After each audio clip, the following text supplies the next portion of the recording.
Great.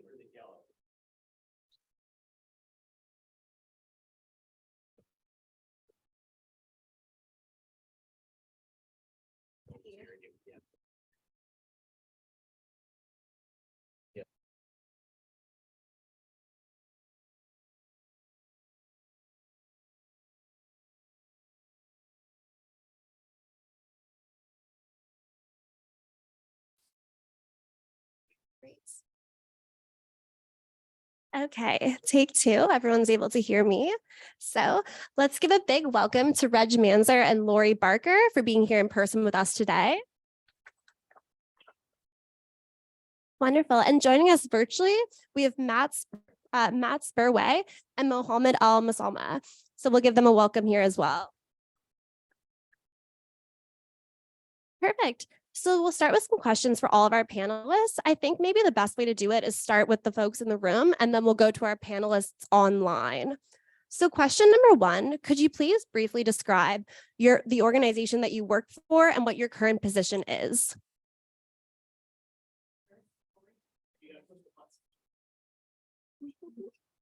Learning as we go.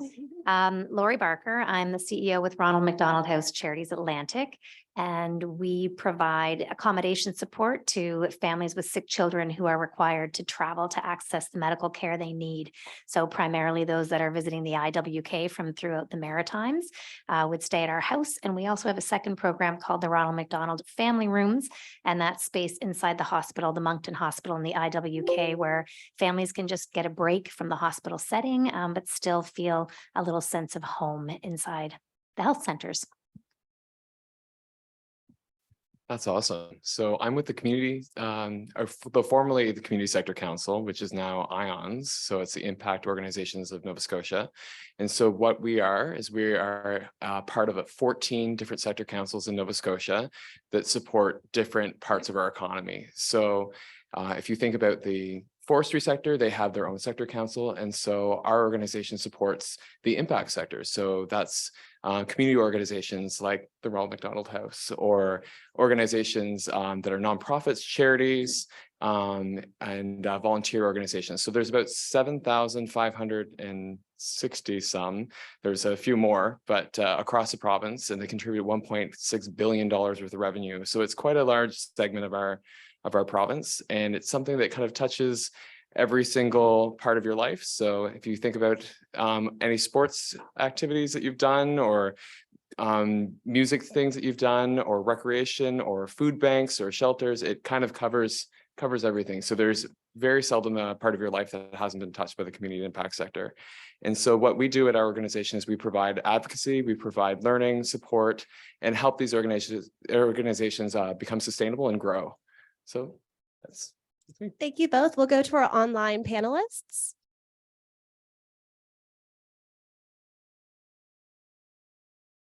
All right, I can start. Hi, everyone. My name is Mohammad and Masalma, and I work with ISANS, or the Immigrant Services Association of Nova Scotia. We are a settlement non-for-profit, one of the largest in Atlantic Canada.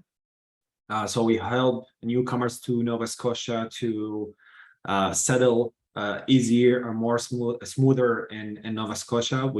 My position is, or my role at ISANS is the orientation services coordinator.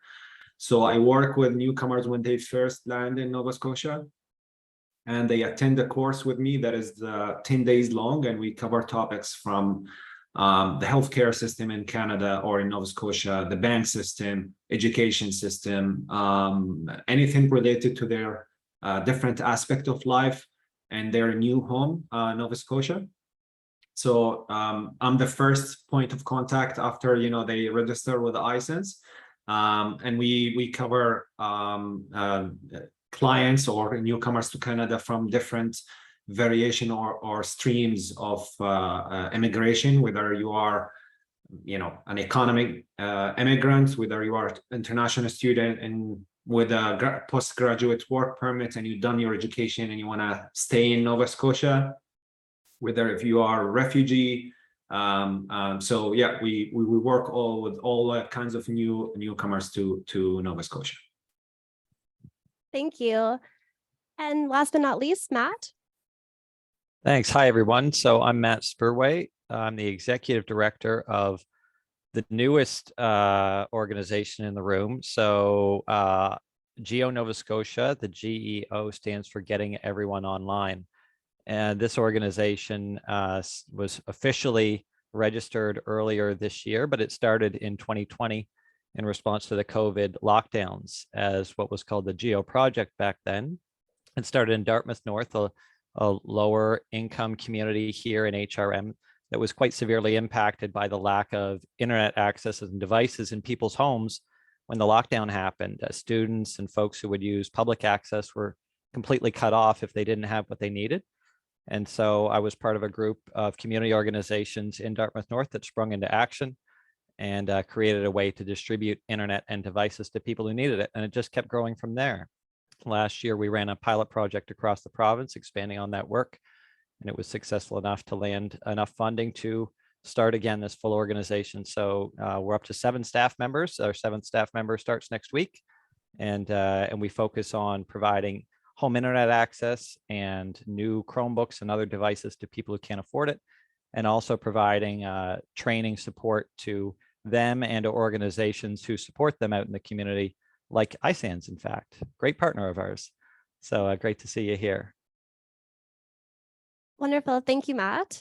So our next question, now that we know a little bit about your organizations, is describing sort of how you ended up where you are today. Was this something that you always saw yourself in within community leadership, something your education led you to? Please give us a little insight. Thanks. Takes a great team. So this was not necessarily the grand vision for me. I went to Acadia and I took a business degree at the time. And on reflection, decided that I thought it would be really exciting to work in recruitment for the university and to travel the country and just promote a university that I was really passionate for. And at the time, there was a really new model of learning called the Acadia Advantage. I'm sure most of you would never have heard of it, but it was integrated laptop technology in the classrooms. And I hadn't gone through that program. I was 2 years ahead of it. And so I wasn't successful in getting that recruitment job because they were really looking for people who could share their experience. But they said they'd keep me in mind for other opportunities. And about 6 months later, I got a call from their development office, which is their fundraising team, to say that they heard I might be a good fit. And so in many instances in this sector, and knowing a lot of colleagues, we kind of have fallen into this for various reasons. And once I was introduced and kind of connected to the professional opportunities within the sector, it took no time to fall in love and know that this was my home. I've been in the sector for more than 20 years now. I've worked for 2 post-secondary universities, a national health charity where I was executive director on PEI. I've worked for local organizations like Phoenix, and I've been now at Ronald McDonald House for 6 years. So it's kind of circumstances unfolded in such a way. But once I got connected, the passion for helping community and helping people in need, it's contagious, and it's been hard and impossible for me actually to walk away. So I've built my entire career in this sector. Thank you. So my career path is a little less, I don't know, straight line, I guess. I started out originally thinking that I was going to be a doctor. I was like, this is the thing. My parents were like, oh, we're so proud you're going to go into medicine. I walked into Dalhousie University and said, this is it. This is where we're going to go.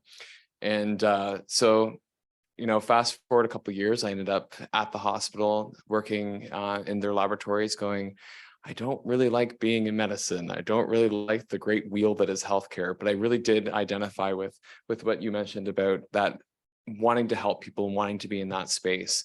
So dropped my science degree, ended up taking a business degree and realizing that's really expensive to drop a degree and then take another one. So ended up becoming a janitor. So spent a few years in the Canadian military, was a janitor.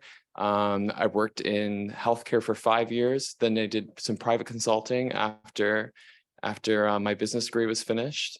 And through all that, kind of made some really good connections and ended up kind of leading a nonprofit for youth in the city. And after that, I was hooked. I was like, oh, this is where it's at. And I kind of realized the common thread through a lot of the things that I was doing was, one, it was that an innate desire to help people. And then two, one of the things that I do is I kind of look at the system and go, okay, what's kind of broken in the system? What can we influence? What can we fix? And so when a friend of mine who sat on the board for ISANS reached out to me, she said, they're looking for somebody at this organization. You'd be a perfect fit. I said, no, that's not where I'm going to be. I'm going to stay in my consulting job. I had been working consulting for 2 years at that point. And I said, no, I'm not going to do that. And she said, no, just apply. So walked in the doors and I immediately was like, this is exactly where we need to be, kind of taking that systems level approach to supporting organizations that are doing the on the ground work so that we can kind of be the voice for that sector and reach out to government and do that advocacy and do that supportive work. Because when I did take that time to volunteer in a nonprofit, it's a lot of work, and sometimes it can be very lonely work. And there's a lot that you don't see that goes on behind closed doors. So being able to be in, turn myself off here. Being able to be in an organization where you could actually support those leaders and support those organizations from the inside felt really good. And so I've been there ever since. Great, thank you. We'll head to Matt online, please. Yeah, so I also had kind of a winding road to where I'm at right now. I started after high school in business school. I went to St. Mary's and I had geared myself up as an entrepreneur and a business-minded person, and that, you know, I didn't know what business I was going to be in, but it would be successful and I'd be rich, and that was the plan.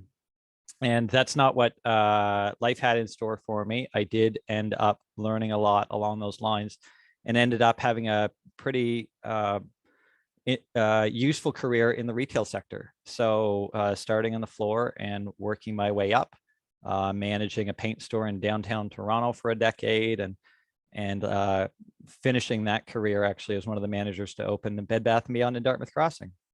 So a lot of experience in mom and pop stores and also big retail, and a huge amount of experience dealing directly with people, which was very useful. But I would say maybe not the best use of my talents. So building on some of my past experience with communications and my customer service background, I found an opportunity in 2011 to get out of the private sector.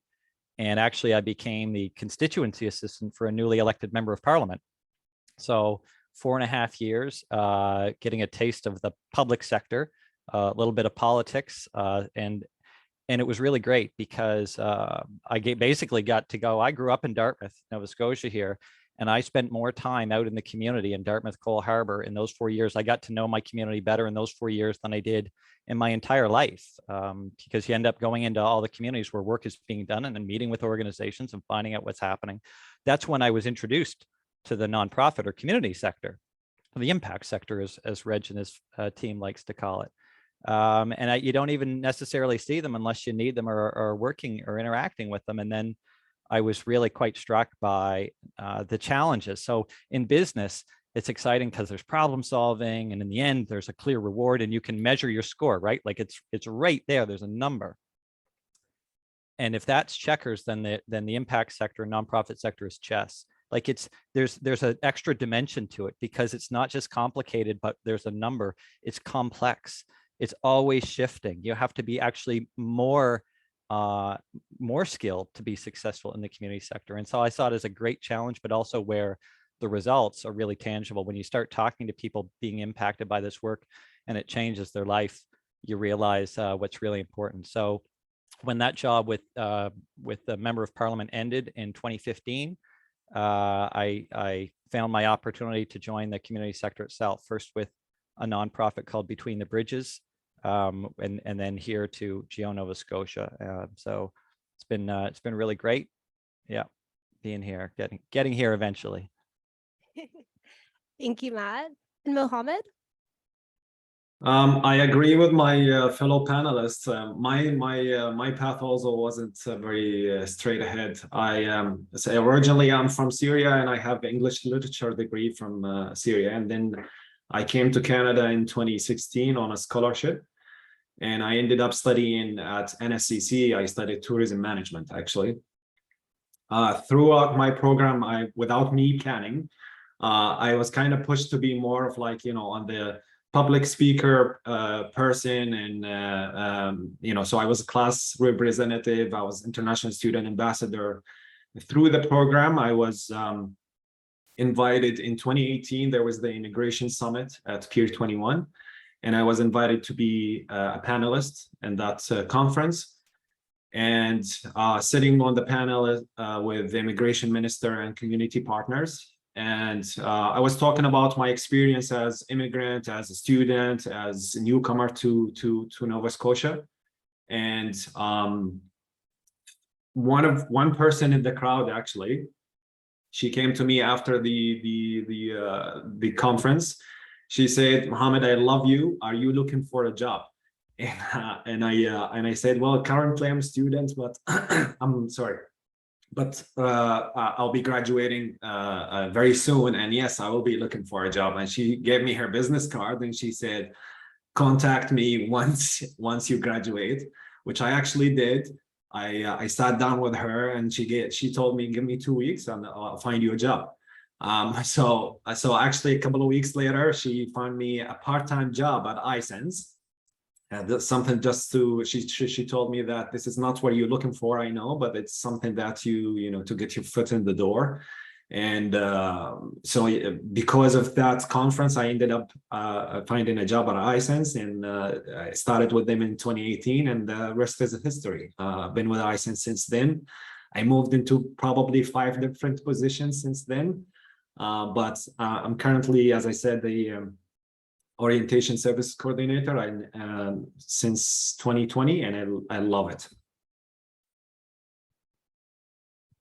Wonderful, thank you. Moving on to the third question, the students wanted to know what was your favorite part about your job and potentially your least favorite part or the most challenging, if you'd like. We'll keep flowing with the same order. I mentioned it briefly in my last answer, but it's passion for the mission. It's, being driven by knowing the difference that the work you do makes in the community is pretty inspiring and motivating on a daily basis. And I mean, for us at Ronald McDonald House, we're reminded of that on a daily basis. We have families checking into our spaces every day who are just beyond resilient and dealing with extraordinary things in their lives with a sick child. And so to be part of alleviating financial burden, to be part of alleviating some of that emotional burden for them is hugely rewarding and what drives the work we do.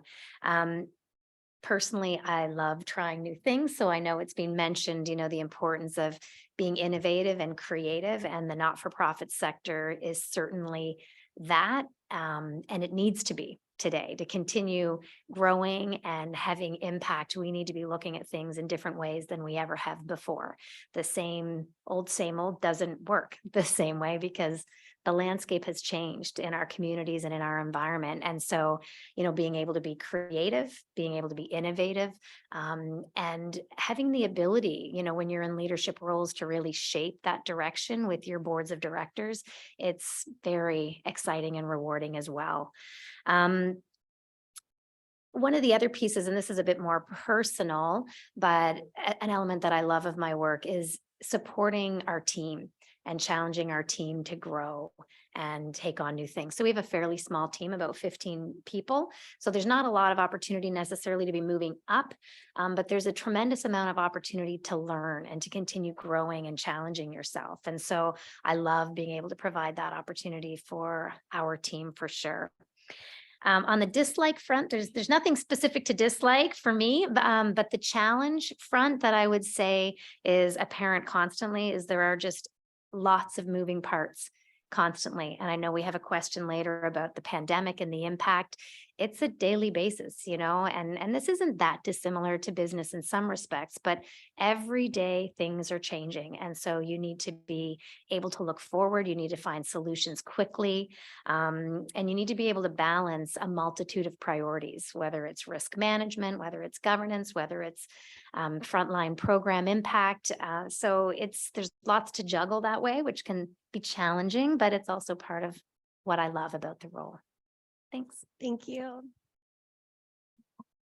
I find that you're a hard act to follow. You know, you kind of all the things I've thought about and written down. You kind of said them, but but no, it really is about being able to work in something that you love, being able to wake up every morning and know that you're going to work and you're doing good work for the community. And honestly, hearing stories and going around the community, because right now our organization is actually doing learning opportunities for all the different organizations in different parts of the provinces. So we actually get to travel to different communities around the province. So this afternoon, I'm going to be driving up to Sydney, Cape Breton. So it's kind of amazing to be able to see the province in different ways. And I love that, and being able to hear from people firsthand, you know, what they're working on, what impact they're making in their community, how that's going for them, what challenges they might have. So it's really, really enriching. And some of the stories you hear are just, they're incredible. Like people who, you know, talk about, you know, we've helped people, you know, on the brink of like suicide or addiction, or, you know, we've housed people that were, you know, going to die that night because the temperatures dropped so low. Like it's really deeply moving, where you go to sleep at night and you say, I'm so grateful for the things that I have and for the position that I have to be able to help, you know, support in this way. So it's something you can't find anywhere else, I don't think. And I've worked in, like you've heard, very varied positions, and some of them, you know, quite prestigious, and some of them not as prestigious, but it's really been here that's been where my heart is. And as for the challenges, I think that personally, it's been a challenge to not keep throwing yourself into things, you know, don't be a martyr for things, and that, you know, making sure that you bring other groups in, bring other organizations in, connect with people to make sure that, you know, you're distributing that load out, because, you know, we're not all, you know, Superman or Wonder Woman. We need each other. And so I think that for me has been my biggest challenge, is making sure that I'm leaning on the people around me, because, you know, we need each other. And it's exactly what you said, that the pandemic kind of really highlighted that, and especially in our sector, where a lot of times we get overlooked, and especially by government, but then in those times of need, we really step up and really show our merit. So, yeah. Thank you. Mohammad, we'll start with yourself first this time. Yeah, absolutely. What I love about my job is, like, honestly, what everyone said is the fact that you are making difference in someone's life. You know, most of our work is with the newcomer or immigrant communities. And I was an immigrant, and I didn't receive these kind of services. So now that the fact that I'm able to provide this kind of service, this kind of experience to another newcomer, and help them avoid the mistakes or avoid being in trouble. That's what I really love about my job. Challenges, just like what everybody said, and unfortunately, like our work is, you know, we love that Canada and Nova Scotia are welcoming to immigrants, but at the same time, unfortunately, those immigrants are not coming here for, like, because they decided they want to be here. Unfortunately, of what's going on around the world, some of them, they're actually displaced forcefully. So for me, I love meeting these people. I love helping them, but unfortunately, the reason that they left their home is that's what makes my job rewarding and challenging at the same time, because knowing the reason why they left their home, and I've been in their place before. That's the challenging part. Yeah. Thank you. And Matt? So, you know, there's lots to love about this work. I think, you know, the entrepreneurial spirit that I started with as a young person really is thriving in this environment. The not-for-profit sector actually creates a lot of cool opportunities to build things that don't otherwise exist. And that's what I'm a part of doing right now. And so creating something new is really exciting. And then the other kind of really cool thing, you know, building on what we heard, certainly the impact of what we're doing is really, really energizing and fulfilling. We connect people, and when people get connected to each other and to the rest of the world, their life changes. And so it's quite exciting. But my secret is that I actually, you know, am not particularly interested in internet and technology. That's not what excites me. It's the way It's the way that we're bringing people together and the way that we're solving this problem. It's the approach that we're taking by drawing on the best of all sectors. So we highly engage the private sector and the government, public sector, and the community sector together to build digital inclusion, which is our goal. And so it's the approach and the processes that get me really exciting. And then kind of straddling the challenge, you just like Mohammad said, is and also Reg and Lori, it's grounding work on one hand, which it can be a very good thing. It can really help you, realize what's important in life and keep our feet on the ground. But that can also be difficult and heavy because we can feel guilty to look around and just realize I'm in a comfortable, safe house. And why do I have this? And all these hundreds of people I'm dealing with who they're just less lucky than I am, frankly, have it so much worse. So that's really tough and it's motivating. And then I just want to also tack on to what Lori said, because I'm a new executive director. So and boys, they have to do everything. It's everything. So that's exciting, but it's definitely a challenge. It's great learning though. Thank you, Matt. How new are you to the position? April 1st was my first day. April? I helped build the organization, but I've never been an executive director before. Wonderful. Thank you. Great. So just kind of looking towards our audience, how many people are going to be starting their career in the next, say, 2 years or so? Yeah. Perfect. How many people are kind of already starting with co-op placements or internships? Yep. And we have more students online as well. So we wanted to ask our guests, if you were to restart your career, is there anything that you would do differently? And we can start with Matt this time. Or sorry, not Matt, Reg. I thought about this question a lot because, you obviously have that idea of like, okay, maybe I wouldn't have taken the 3 years of science and then, put all that money out for that. But it's really challenging because there's some things that you pick up along the way that you just wouldn't get anywhere else. And it helps you realize, where you're at. But one of the things that I think that really would have been very helpful is like seeking out a mentor or somebody that you aspire to be. If you see, the work that they're doing, or you're seeing their stuff come across either the news or social media or wherever that you're seeing that they're doing good work. That's something I've recently been doing, is actually reaching out to those kind of leaders, those influencing individuals, and saying, what is it that you're working on? What are you doing? How can I partner with you? What can I learn from you? And that's really made all the difference. That was one of my big shifts, and why I even took this role was because I had made a connection with somebody who had said, was a mentor to me and said, Reg, this is where you need to be. This aligns with you, and in ways that you might not even see in yourself. So yeah, getting a mentor or getting somebody, like I said, that is, got it a little more figured out than we do. I think that was key for me, and that's something I'd recommend to everybody. That was one of them on my list. Check. It's so important to have that mentorship. I think someone who's gone before us for sure. And then I think also as you settle into roles, being able to have mentors or people that you can talk through things with. We were discussing before, I'm involved with a big project at Ronald McDonald House now. We're building a new facility for families. And so being able to call on other CEOs in the community who have gone through capital projects and learn from them saves mistakes, and it just benefits. You have so much richness to those discussions. So I think the mentoring and collaborating is huge. And it's interesting, the collaboration in this sector, especially when it comes to charities that are really focused on fundraising. For many years, there was just almost this feeling like you couldn't collaborate, especially with a charity you might have competed with in the fundraising realm. And that's really changing. And it's changing because people are becoming open-minded to it and they're not as threatened. The reality is the donors will go to those causes that they're most passionate about. I think what's most important for the not-for-profit sector now is that we're working together to find solutions that cross barriers. So for example, the IWK and Camp Brigadoon are really big partners of ours, obviously similar donors that are supporting the causes, but we've now kind of taken down those fences and we're working on other solutions together, including in the fundraising and communication sphere.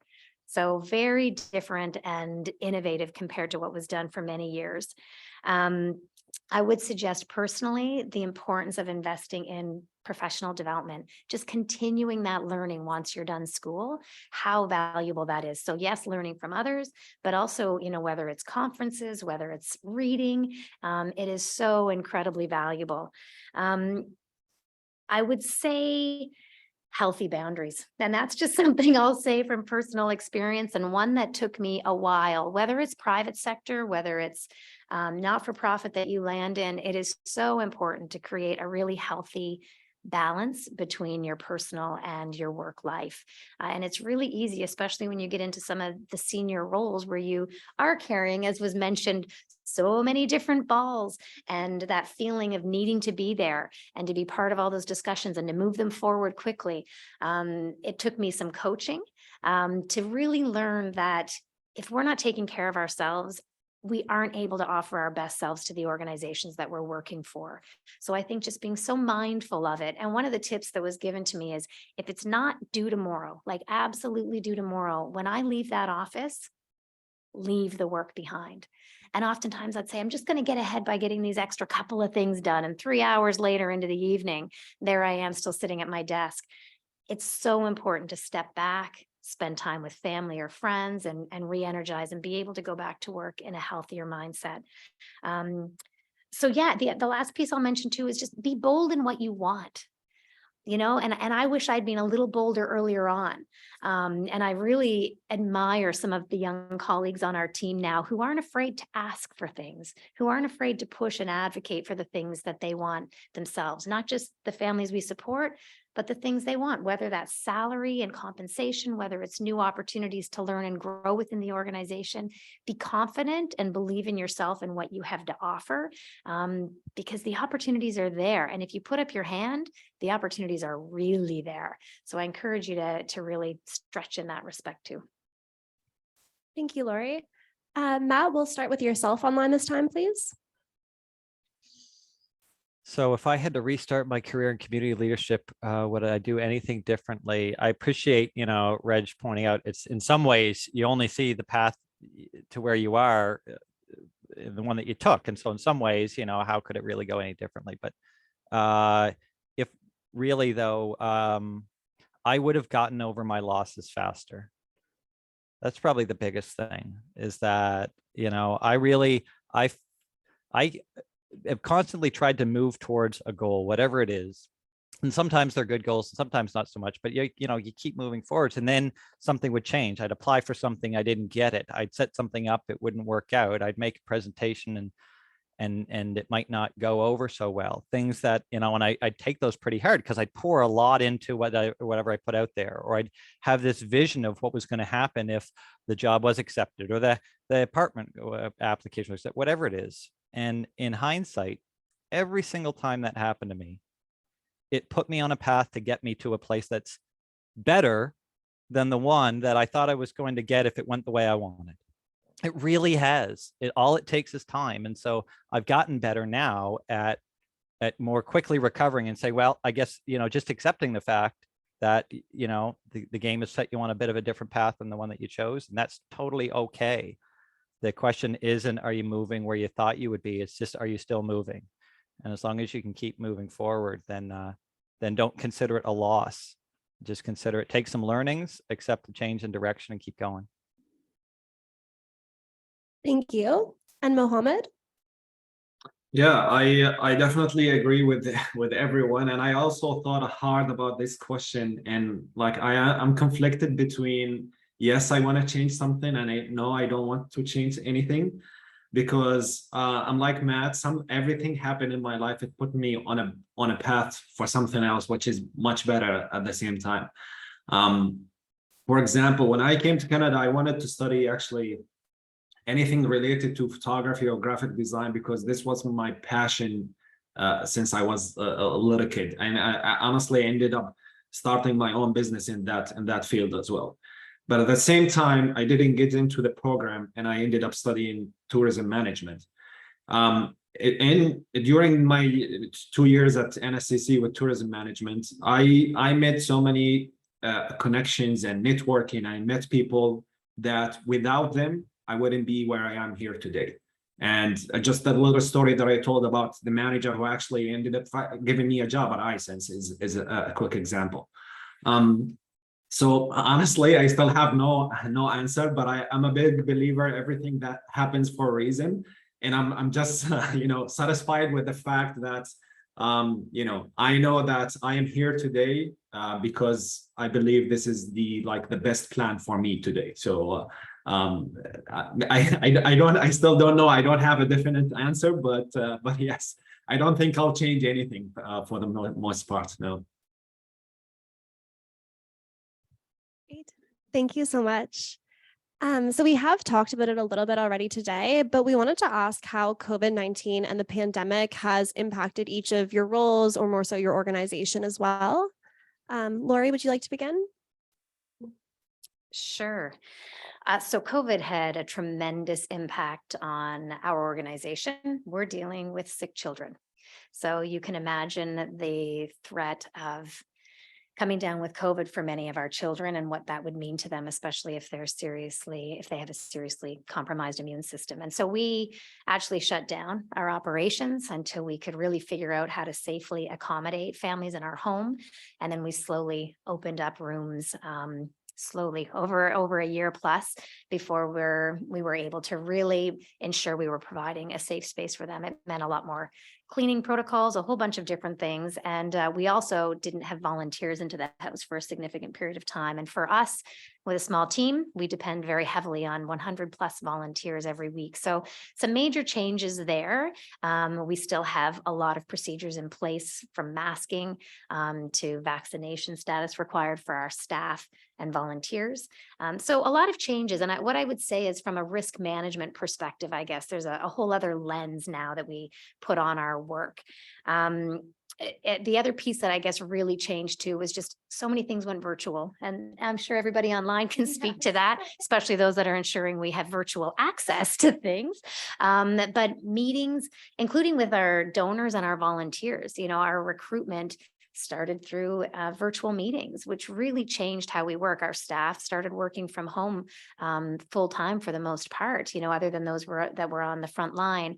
And then our fundraising really shifted. So fundraising is a very personal thing, and to be able to meet in person and connect with your prospective supporters is pretty important. And that transitioned to online in the midst of a major capital campaign. So we raised $25 million through the pandemic, which was not an easy feat to do for an organization our size, and recognizing that we couldn't cross borders so often, even to PEI or New Brunswick. So just finding, again, innovative and creative solutions that we worked through. And, there were a lot of charities that stepped back and stopped fundraising or laid staff off. And we didn't. We leaned into it and recognized that, long-term impact meant keeping our staff on. It meant keeping our donors engaged and stewarded. And it meant pushing forward, because for us, the reality is kids are still getting sick and they still need that house. And as long as we could say that and keep that front and center, it kept us moving forward. So thanks. That's amazing. Thank you for sharing. Yeah, so as Lori mentioned, COVID-19 really hit the community impact sector hard. One, because it meant that a lot of volunteers couldn't volunteer. It meant that, as you mentioned, organizations couldn't get together, they couldn't meet with funders, they couldn't meet with donors. Leaders were now more burnt out than ever because everything was online. And I don't know if you all experience this as well, but sometimes you just did not want to go on that Zoom meeting. That was the last thing you wanted to do. Yeah, it was after 9 hours of Zoom meetings straight, that was the last thing you wanted to do, was go on another one. So it was really challenging to try and support everyone through that. And so our organization really did move to offering learning online, because we were before going out into communities, and the idea was to actually continue that after the pandemic, and that's what we've done now. But we have shifted in a way that we are offering more blended opportunities. So kind of like this, where we offer something in person, and then we offer some online trainings, and then we offer online gatherings where people can get together and share. And so it's kind of been a blessing and a curse, in the sense that Sometimes people just don't have time to make it out to an event or to get to someplace, or they're in a part of the province that's hard for them to travel. So it's really been really good that way. But then the other side of that is that sometimes people don't have equal access to reliable internet services. So that's also a challenge. So really great that we have somebody on the panel who's working on that, because, you know, the last thing you want to do is have a really impactful speaker, you know, maybe somebody from the Indigenous community that's leading a session, and then all of a sudden the internet drops out and you've missed half of what they've said. So it's been challenging that way. One of the things that we've noticed, though, is that being where I am, I'm the research and evaluation manager at ISANS. I think I forgot to say that earlier, but I get to kind of look at the overview of the sector and just kind of how it's working. And over the pandemic, we actually saw like the social services side of our sector increase. Well, so while other people were laying people off, we were actually bringing in more staff to work, and saw like more revenue come into that area, more donations come in from government, from other places, because we just realized how necessary the work is that's being done in the community. So one of those things that was kind of a blessing was that it brought to light just how important the work is that we do, because a lot of times people think of like nonprofits as just, you know, charities with their hand out, and what is it that they really provide. And so really changing that narrative from the handout to, no, we're giving a hand to community. And so, and that was most clearly displayed during COVID. So that's kind of just been that blessing in that way for us. And that's kind of why we've actually changed that narrative too, around, instead of the nonprofit sector, going into that for impact sector. So moving from that deficit mindset into that more of an abundance mindset, and really highlighting the work, you know, we're working for impact. So That's super interesting. Thank you. I was even wondering myself, I was mentioning to Lori with the name and everything, what Yeah. the reasoning was for that. Thank you. Perfect. Mohammed, we'll start with yourself online, please. Sure. So for us, ISANS, it was actually, we got affected in some teams and some teams are not. So for example, the community connection program at ISANS is, they actually work face-to-face, hand in hand with the newcomers. But for those they got the ones who got affected mostly. And for my program, I was very blessed that actually the pandemic helped me reach more clients as we moved online. I was able to reach more clients who, for example, those who got approval to come to Canada, but they haven't landed yet because of COVID. So that I'm able to reach out to them, and they can have access to our services and our courses via Zoom or via online. So that was actually better for me, for my program, but mostly for ISANS programs who were actually dealing with the clients face to face. It was a big hit and a big transition and a lot of trial and error. But luckily we got the hang of it. And now that we are back, gradually face to face, it's becoming easier and easier. Thank you. And Matt? Yeah, so maybe two parts. First part to the answer, my answer is on the sector, just building on what Reg said. The nonprofit sector, or the community sector, as we like to call it, or the for impact sector, really did stand up during and continues to stand up in the pandemic and demonstrate its critical value. If you remember that song, maybe you heard it when you were a kid, about 3 being a magic number, and tables need 3 legs to stand. And we often look for solutions to big problems. We look to government or the public sector, right? Or if we're business minded, we say it's the economy, or the private sector will just come up with a profit-driven solution. And COVID really highlighted the necessity of having a third leg to that stool. And if you're in business or studying business at all, you've learned about the diminishing value of returns. And right now, pouring more and more money to solve a problem into the private sector is getting more and more expensive for less and less actual return on that expense. Whereas the community sector has been underinvested in for so long, that there's huge returns on investment in the community and for impact sector, not only to accomplish social goals that we want to accomplish together, but also personally and professionally. There's what we've heard, there's a lot of exciting room for growth. And so obviously, I mean, the pandemic affected my organization because we didn't exist before it.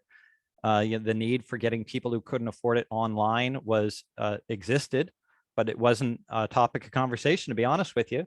And now, no matter what you do, no matter who you are, if you don't have what it takes to be online, if you don't have the internet, if you don't have the devices or the basic skills, you're cut off from society in a way that is no longer functional. So it's had a massive impact on there. And then quite excitedly, we've built our entire organization virtually. I've met with literally hundreds and hundreds of people over the last 2.5 years, and I haven't been in the same room as 99.9% of them. Nobody knows how tall I am, and I don't know if they ever will. But it's great because our organization is decentralized. We have very low overhead because we have no location to maintain. And it's also given us access to an incredible, diverse and high quality staff team because we can hire from anywhere in the province that's got a good internet account. That's really been an advantage as well. It's great. Yeah, I'll just add, as much as we talk about some of the challenges through COVID, Matt, you said that so well. There have been such improvements as well to our sector, whether it's being able to hire for us somebody that lives in PEI or New Brunswick, being able to access learning. Like, I would say it's sped up so many things that were on our long to-do list as leaders that kept getting kind of punted, including working from home, and really forced us to look at these things and move them forward at speeds that we just weren't before. And so I'd say a lot of gifts actually came through that, and a lot of learning still to come, I'm sure. But anyway, I just wanted to add the positive to some of the challenging pieces I noted. Definitely. And as students as well, we can totally relate to that with being able to come to these events online, have our classes online. It definitely has some positives. Perfect. So the last question from me is just going to be, if you could share just one piece of practical, tangible advice with our students who are interested in entering the community sector, what would it be?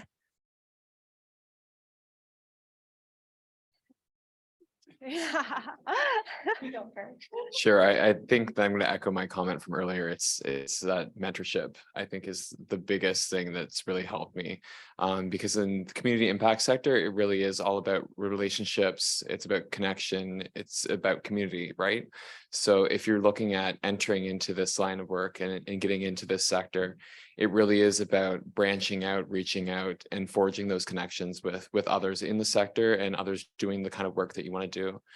So if it's something like you want to get into food scarcity and food security, it's reaching out to Feed Nova Scotia, it's going to your local food bank, it's reaching out to those organizations that are currently doing that and may or may not be doing it well, and seeing where the issues are, the opportunities are, and what they've learned, and just really being a good listener for those kind of things and forging those connections, because then that's how you kind of land yourself a job, because then somebody calls somebody and says, oh, I need somebody. I'm thinking about putting a job posting up, and it's like, oh, well, I know this person, they're really bright and they're really interested and really keen, and they already know a lot of the stuff that we're currently doing, and then you just slide right into that role.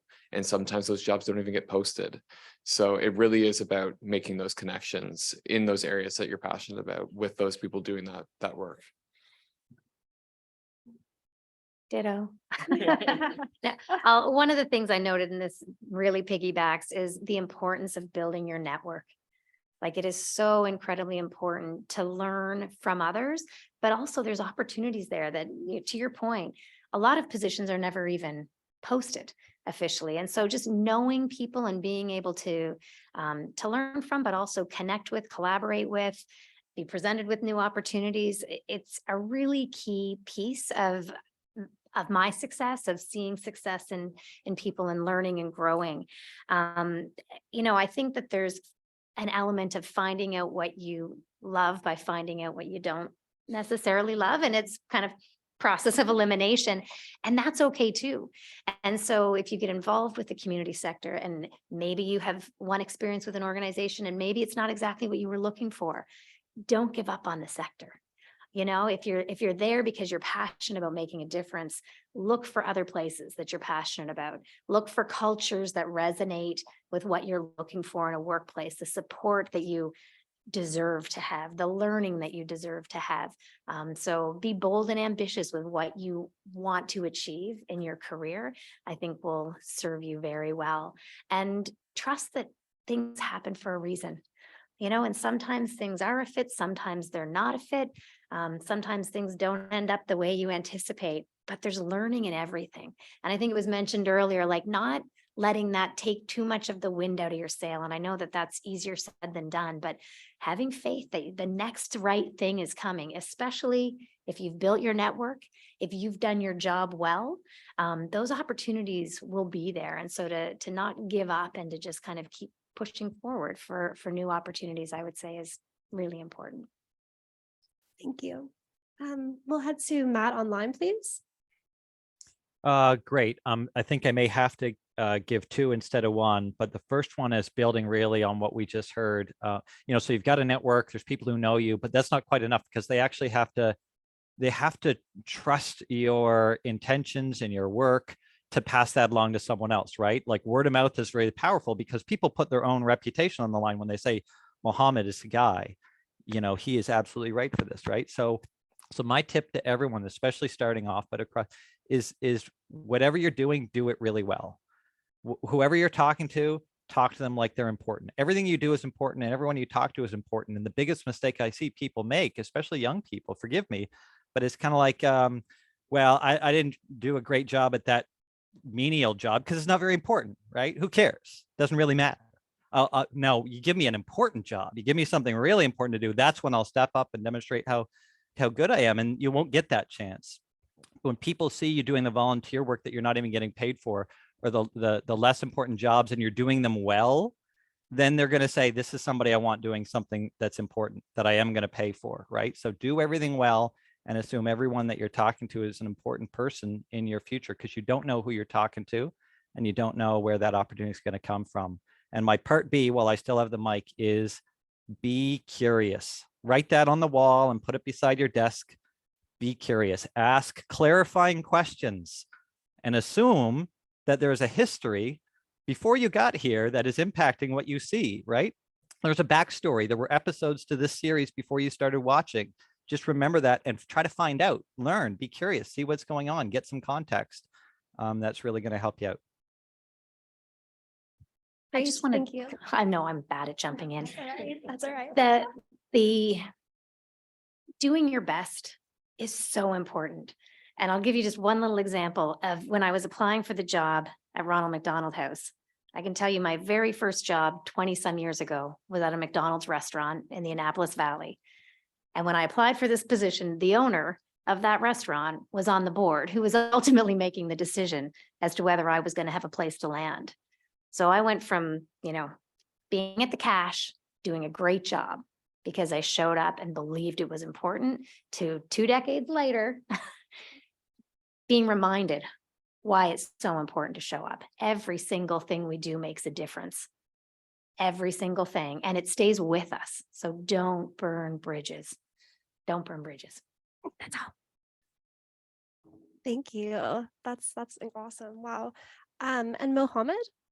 Yeah, I gotta agree 100% with what everyone said, especially regarding the networking part. And I gotta say, like, Matt, I agree with you. When you network with people, not only just network for the sake of I want to find a job, be genuine, actually be interested with people, be curious. You want to learn about them, what they do. You never know. Somewhere in the near future, they'll be reminded by the person they met at this one networking event or something, and they have a job opportunity and it's for you. I honestly, if I have to say, the most important thing is networking. And Lori mentioned something in the beginning of this session, the fact that to grow your skills, especially during the pandemic, we had a lot of us, we had a lot of free time on our hand, and we're not supposed to go out. We don't know what to do. invest time in yourself to grow your skills. There are tons of free YouTube videos that you can watch to learn new skills or develop the skills that you already have. And finally, if I have a minute to say, put yourself out of your comfort zone. Also, someone in the beginning mentioned that don't be afraid to raise your hand, ask a question, or take initiative. When I first came to Canada, to Nova Scotia, I've never heard of Nova Scotia in my life before. I tried to Google Nova Scotia. I tried to find some content about the city, the lifestyle. I didn't find that much in English, let alone in the language that I speak. So actually, when I came to Canada, I started the YouTube channel that talks about student life in Nova Scotia in Arabic.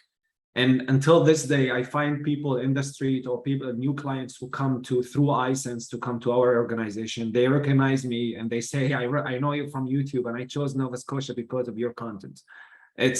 I did it just for the purpose because I want to share my experience, to share what is for someone, if actually Google Nova Scotia, to know what's the city is about, what's the province is about. So don't be afraid to take initiative, share, put yourself out of your comfort zone, ask questions, make sure to tell people what you actually need. Just like Lori said, if you're looking for the next promotion in your position, the next job, but if you don't talk about these things, how would people know to think about you when an opportunity like this comes up? So yeah, networking. Thank you.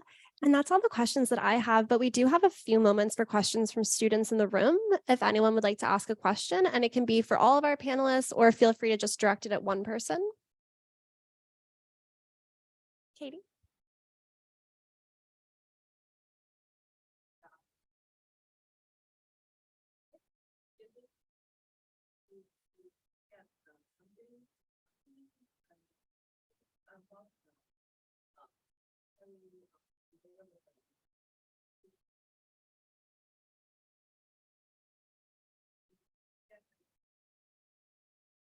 Yes, I'll just repeat the question on the mic just for our online panelists to make sure they can hear as well. So Katie was just asking, because she isn't super familiar with the government funding here in Nova Scotia, if it's difficult for your organizations to get funding from the government here and kind of what that process looks like.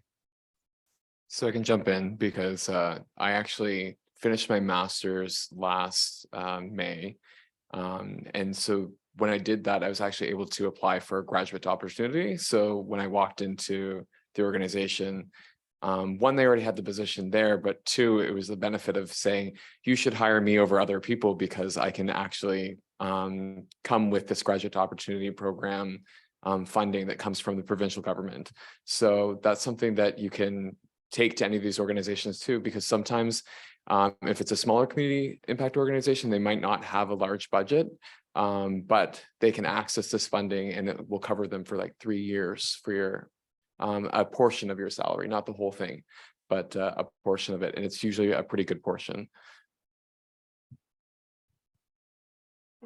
It varies, I would say, significantly by charity or organization. So there are some really great government programs to support students with work terms, even summer student programs federally. When it comes to operating, for our organization, for example, we do not get government funding operationally, unfortunately, and it is not something I can anticipate happening. We try for it, we'll continue to.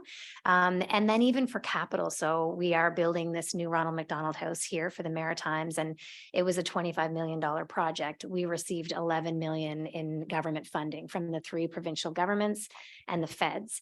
I can say, here's another tip: be persistent. Be persistent, because we got a lot of no's in that process, and I don't do well with a lot of no's. So I went back many times and we were able to secure funding, but it isn't the case for all Ronald McDonald houses, unfortunately, across the country. It's not a given, nor is it a given for any community sector organization. So it depends what you're looking for, but be curious, as was said, search out opportunities. connect with people, network, and they help you open doors. And when you get no's, those people can also help advocate for the proposal to get back on the table. Like, it is so invaluable to have those relationships.